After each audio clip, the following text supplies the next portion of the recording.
Speaking of incredible singers, incredible musicians, Jonathan had mentioned earlier that Bruce Springsteen endorsed Kamala Harris and Tim Walz. Here again is a video the boss posted on Instagram yesterday. Hi, I'm Bruce Springsteen. Friends, fans, and the press have asked me who I'm supporting in this most important of elections. And with full knowledge that my opinions no more or less important than those of any of my fellow citizens, here's my answer. I'm supporting Kamala Harris for president and Tim Walz for vice president, and opposing Donald Trump and J.D. Vance. Here's why.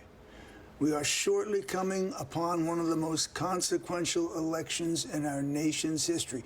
Perhaps not since the Civil War has this great country felt as politically, spiritually, and emotionally divided as it does then at this moment. It doesn't have to be this way.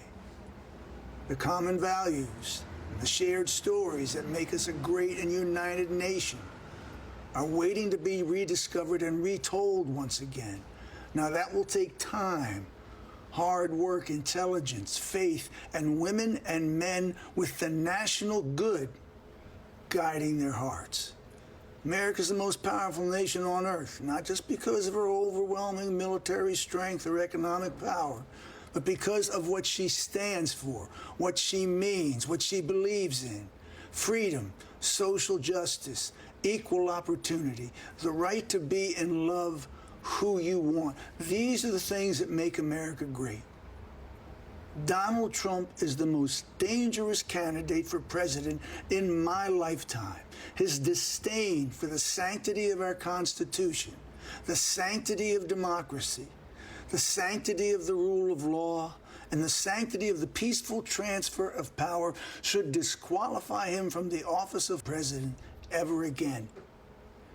He doesn't understand the meaning of this country, its history, or what it means to be deeply American.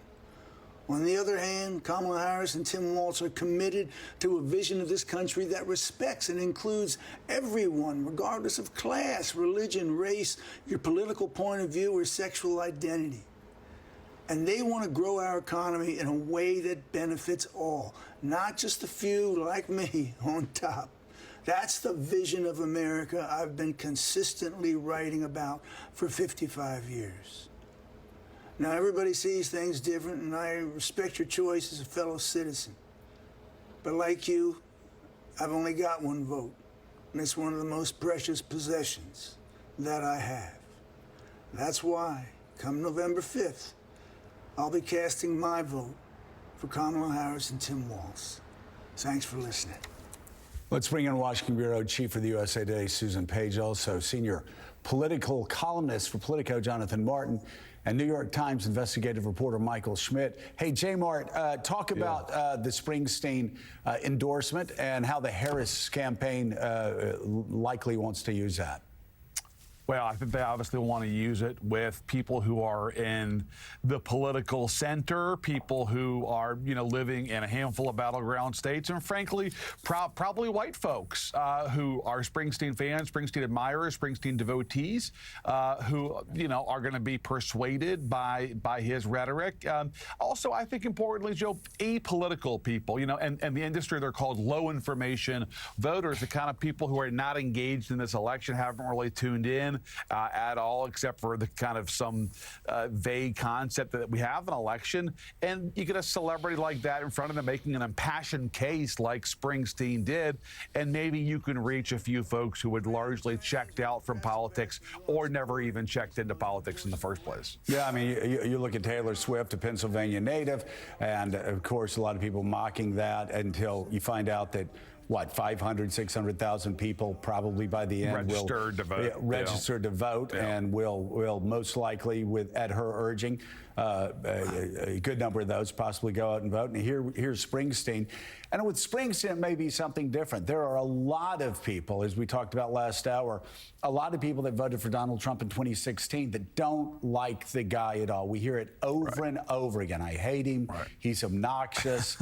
I don't know if I'm going to vote for him or not. But you take Wisconsin. Remember Ron Johnson caught on camera trying to tell the person interviewing him, hey, Trump lost because he got 56,000 less votes Yes. less votes than every other Republican that ran in the state of Wisconsin. It was undervotes, people that couldn't stomach voting for him. That was in 2020. I wonder if this Springsteen ad or the Springsteen endorsement helps move some of those people actually to vote for Harris. Yeah, it's all about creating that permission structure for people who didn't like the Clintons and maybe voted for Trump in 16 because they couldn't abide Hillary. And maybe, Joe, they reluctantly voted for Biden in 20 to stop COVID and get Trump out of office, but they're just not sure that they can get there with Kamala Harris.